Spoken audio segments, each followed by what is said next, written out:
والله لو عايزين مساعدة نساعدكم، شوفوا انتوا محتاجين ايه واحنا نديهولكوا دلوقتي قبل بكرة.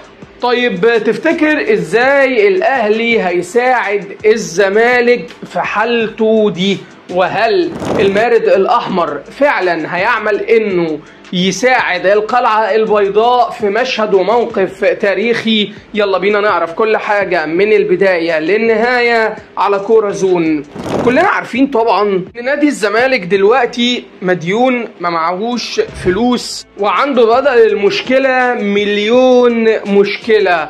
طبعا احنا كلنا عارفين دلوقتي ان يانيك فيريرا مشي. يانيك فيريرا بقى مدين الزمالك كده بحوالي 450,000 دولار. 450,000 دولار دول هيعملوا مشكله لخزنه النادي خلال الكام ساعه اللي جايين، خصوصا ان الراجل مشي وما وصلش لتسويه ماليه طبيعيه تقدر من خلالها ان انت تضمن حقك. نادي الزمالك فيه 2 لعيبه بيخلصوا عقودهم، محمد السيد من جهه واللي عقده هيخلص اخر الموسم ده، ولحد دلوقتي لسه لا استقر على تجديد ولا حتى اتدفع له مقدم تعاقد، وجون ادوارد يعتبر خرج من الجلسه بتاعته مع وكيله متخانق.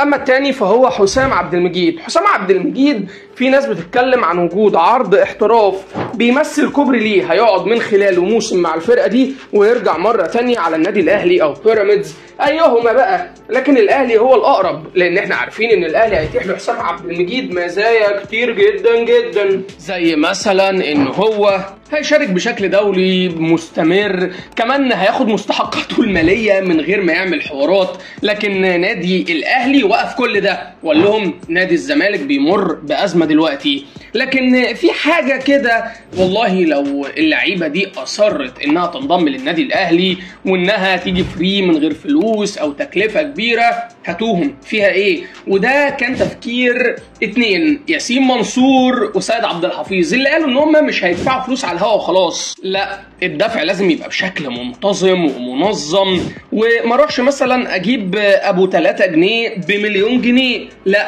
الاول هيبقى فيه دراسه لموقف اللاعب وحالته، وكمان هل هيفيد النادي مستقبلا ولا لا، وبعد كده بقى اقيم هديله كام، هعمل معاه ايه. ودي حاجه من الحاجات اللي بتميز اداره الاهلي الجديده، انها اداره فاهمه كوره وبزنس، وطبعا الاثنين بيبقوا مكملين لبعض، لا الكوره تقدر تستغنى عن البزنس ولا البيزنس يقدر يستغنى عن الكورة.